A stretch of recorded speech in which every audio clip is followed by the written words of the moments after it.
Trusted healthcare choice for millions, real to real. Medicover Hospital, Secunderabad.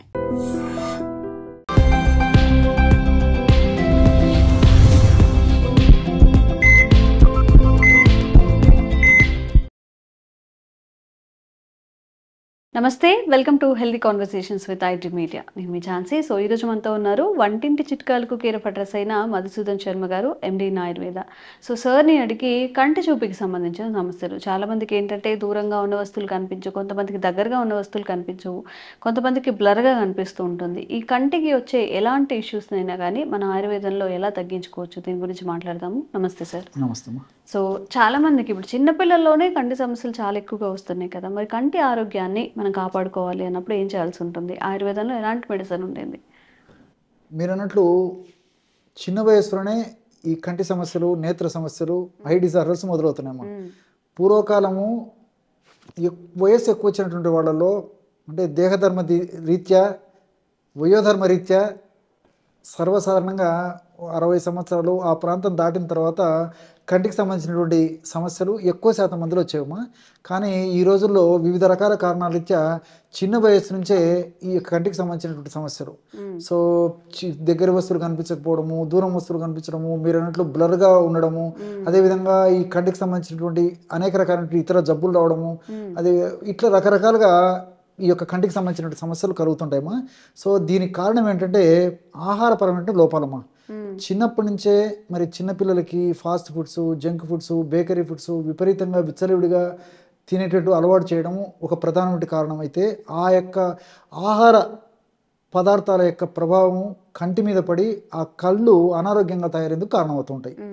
దీనికి తోడు మరి కంటి మీద విపరీతమైన ఒత్తిడి పడుతోందమ్మా. ముఖ్యంగా చిన్నపిల్లల్లో మరి ఇంచుమించు 3 సంవత్సరాల నుంచే స్కూల్కి అలవాటు చేసేటువంటి పరిస్థితి ఏర్పడింది. సో స్కూల్లో కంటికి ప్రెషరు, ఇంటికి వచ్చిన తర్వాత హోంవర్క్ అనో మరొకటనో కంటికి ప్రెషరు, వీటికి తోడు మరి చిన్నపిల్లలు వాళ్ళు ఏదైనా పలకనప్పుడు కానీ, వాళ్ళు మొండికి పడినప్పుడు కానీ, వాళ్ళు ఏడ్చినప్పుడు కానీ, తల్లిదండ్రుల మాట విననప్పుడు ఏం చేస్తారంటే వీళ్ళు సెల్ దగ్గర పెట్టేసేసి మరి 1-2 సంవత్సరాల పిల్లల నుంచే సెల్ ఫోన్ అలవాటు చేసేటువంటి సంస్కృతి, పాశ్చాత్య సంస్కృతి కూడా విపరీతంగా పెరిగిపోయిందమ్మా.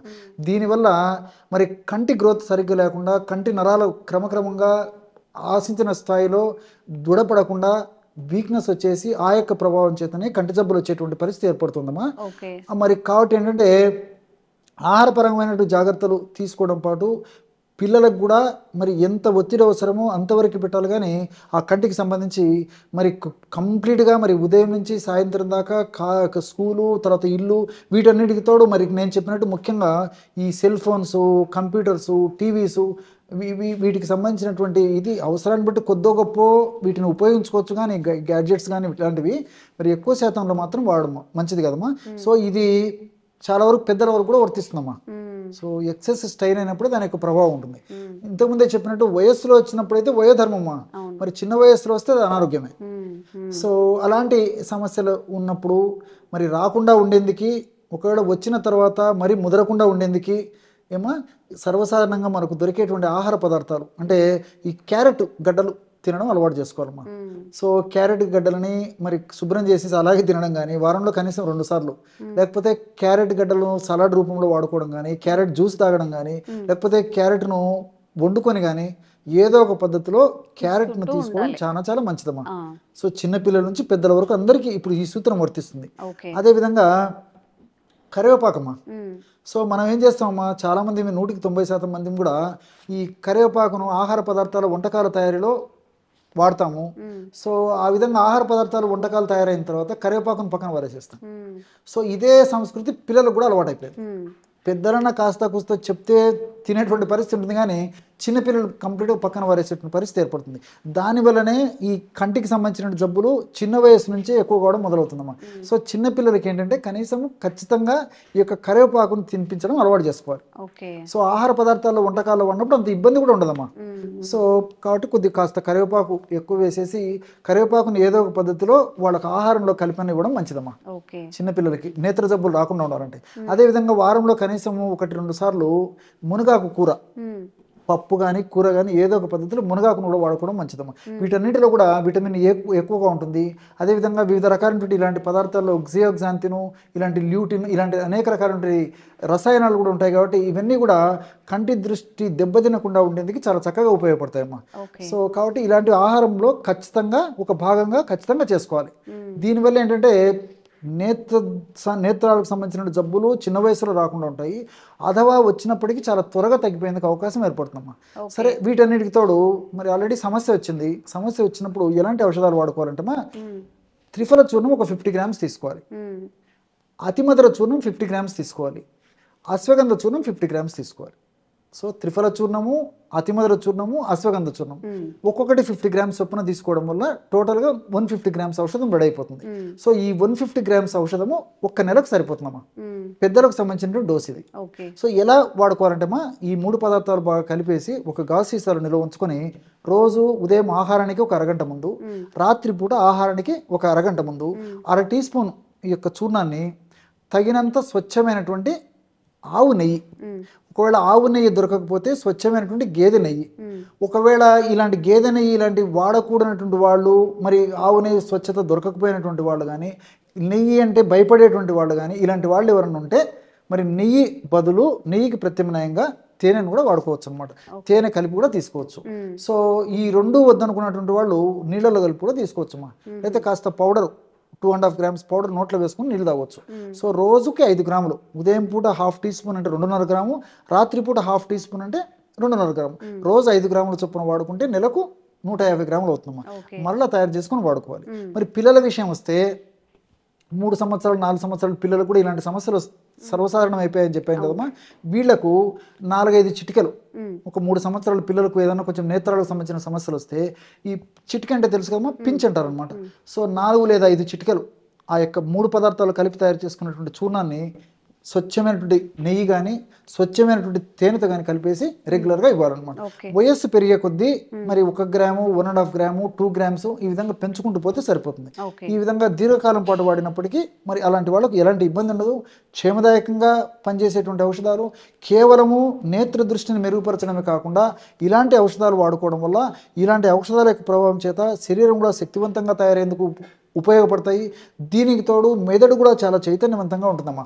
పెద్దలకు కానీ పిల్లలకు కానీ ఈ రోజుల్లో వివిధ రకాలైన కారణాల రీత్యా మరి మెదడులో వివిధ రకాలైనటువంటి హానికారకమైనటువంటి రసాయన పదార్థాలు తయారైపోయి ఆ యొక్క ప్రభావం చేత మెదడుకు సంబంధించినటువంటి అనేక రుగ్మతలు, జ్ఞాపక శక్తికి సంబంధించి, ఏకాగ్రతకు సంబంధించిన లోపాలు, జ్ఞాపక శక్తికి సంబంధించినటువంటి లోపాలు, అదేవిధంగా కొంతమందికి పిల్లలకు మాట స్పష్టత లేకపోవడము, కొంతమందిలో నత్తి ఉండేటువంటి పరిస్థితి ఏర్పడము, అదేవిధంగా మరి ఇంకో కొంతమందిలో మరి చిన్న వయసులోనే ఈ పార్కిన్సన్స్, ఈ వణుకుడు జబ్బు రావడము, తలనొప్పి రావడం, ఇలాంటి అనేక రకాలైన సమస్యలు కూడా మరి రాకుండా ఉండేందుకు, వచ్చినటువంటి సమస్యలు చాలా త్వరగా తగ్గేందుకు కూడా ఇప్పుడు నేను చెప్పినటువంటి ఔషధం చాలా చక్కగా ఉపయోగపడుతుంది కమ్మా.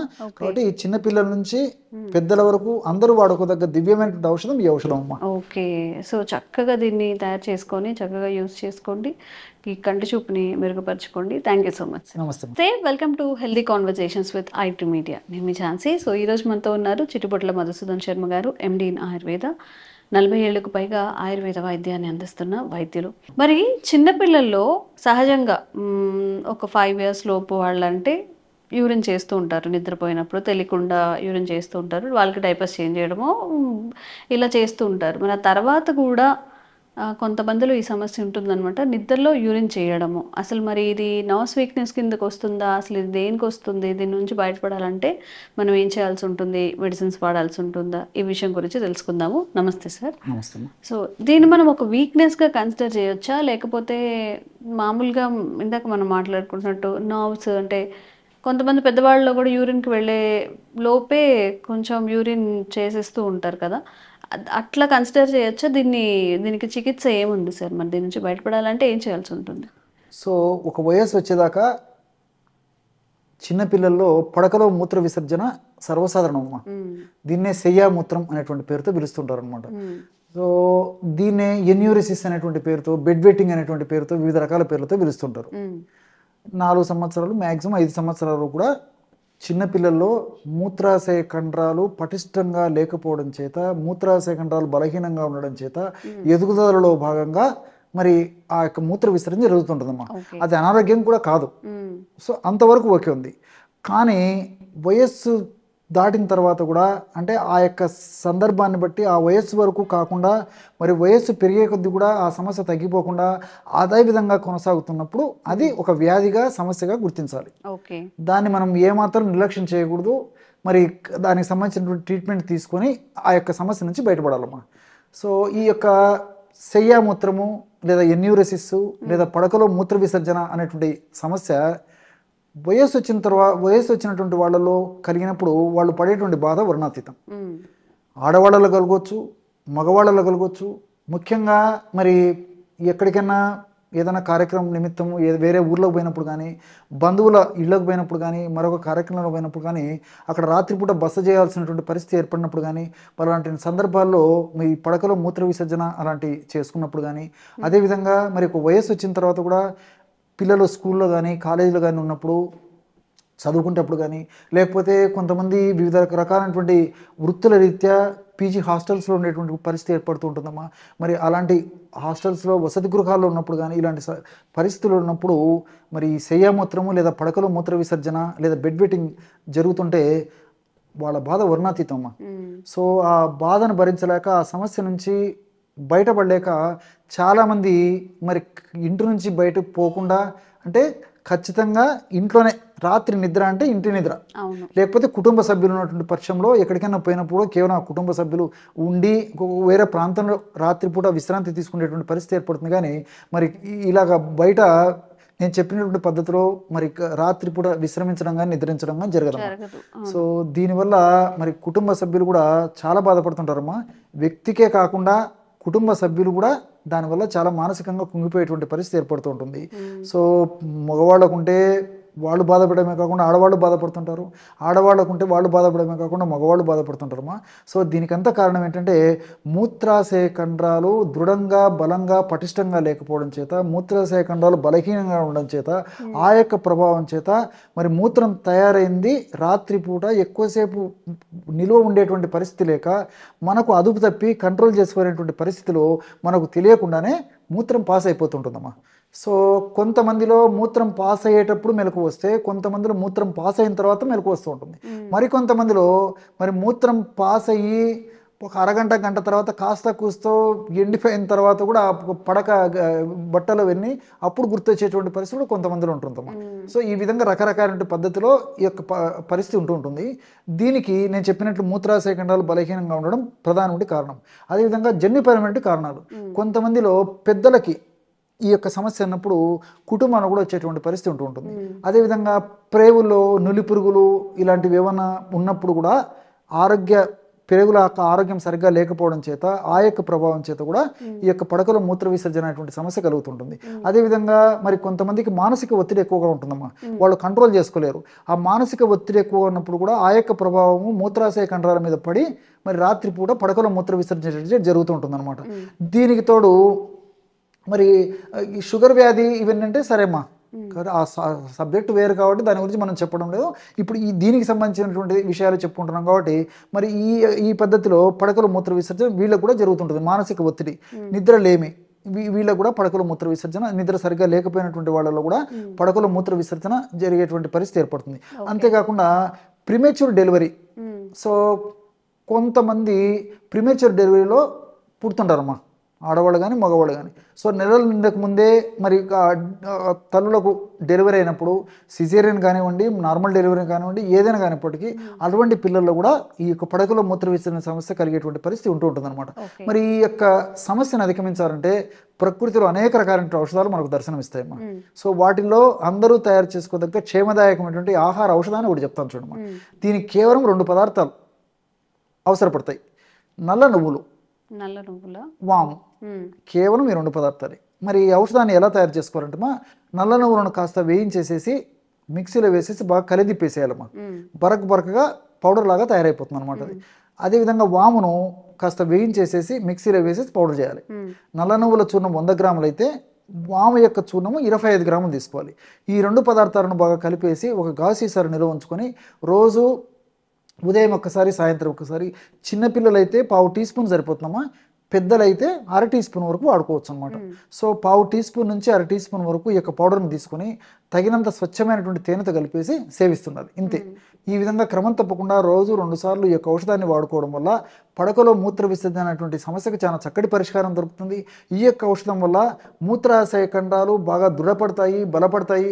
అంతేకాకుండా నేను చెప్పినటువంటి కారణాలు అంటే ఉదాహరణకి ప్రేవుల్లో నులిపురుగులు ఉంటాయి, ఆ నులిపురుగుల వల్ల కూడా ఈ సమస్య కలిగేటువంటి పరిస్థితి ఉంటుంది. కాబట్టి పోషకాహార లోపం వల్ల ఈ సమస్య కలిగేటువంటి పరిస్థితి ఉంటుంది. కాబట్టి ఇలాంటి సమస్యలను చక్కదిద్ది మరి మూత్రాశయ వ్యవస్థను, ముఖ్యంగా మూత్రాశయంలో ఉన్నటువంటి ఖండాలను దృఢపరిచి బలపరిచి మరి ఆ యొక్క శయ్యామూత్రం రాకుండా కరగకుండా ఉండేందుకు ఈ యొక్క ఔషధం, ఈ యొక్క ఆహార ఔషధం చాలా చక్కగా ఉపయోగపడుతుంది. మరి రాత్రిపూట పడకలో వాళ్ళకు ఆ మూత్ర విసర్జన కలిగే సందర్భంలో వాళ్ళకి సెన్సేషన్ కూడా తెలుస్తుంది. కాబట్టి వాళ్ళు నిద్ర లేచేసి మూత్ర విసర్జనకు వెళ్ళి వచ్చేసి మళ్ళీ సేనానికి ఉపకరిస్తారమ్మా. కాబట్టి ఈ పద్ధతిలో ఈ యొక్క ఔషధం వాడుకోవడం వల్ల చాలా చక్కటి ఫలితం కలుగుతుంది. దీర్ఘకాలం పాటు వాడినప్పటికీ ఎలాంటి ఇబ్బంది ఉండదు. మరి దీర్ఘకాలం పాటు కూడా ఈ యొక్క ఔషధాన్ని వాడుకోవచ్చు. Okay okay. సో ఈ ఔషధాన్ని వాడి ఎలా అనిపించింది? అండ్ ఈ సమస్యలు మీ ఇంట్లో పిల్లవాళ్ళు కానీ పెద్దవాళ్ళు కానీ ఎవరికైనా ఉన్నప్పుడు నిజంగా చాలామంది బయటికి చెప్పుకోవడానికి ఇబ్బంది పడుతూ ఉంటారు. కాబట్టి మీకు తెలిసిన వాళ్ళకి ఈ వీడియోని ఫార్వర్డ్ చేయండి, తప్పకుండా వాళ్ళకి కూడా యూస్ఫుల్ అవుతుంది. Thank you so much sir. నమస్తే. And for more videos, please subscribe to iDream. Please subscribe to iDream. Please subscribe iDream. And please subscribe to iDream. For more videos, subscribe to iDream. please like, share and subscribe to the channel. Congratulations, iDream. Subscribe to iDream. Subscribe to iDream. So subscribe to iDream Media. iDream ki iDream team andarki huge congratulations. Please subscribe iDream Media. Please subscribe to iDream. Subscribe iDream. Please subscribe to iDream. iDream అంటే నా కళల channel subscribe చేసుకున్నారు, నోరు తిరుగుతలేదు, మీరైతే గంట గుర్తు కొట్టండి. For more such videos, please subscribe to iDream.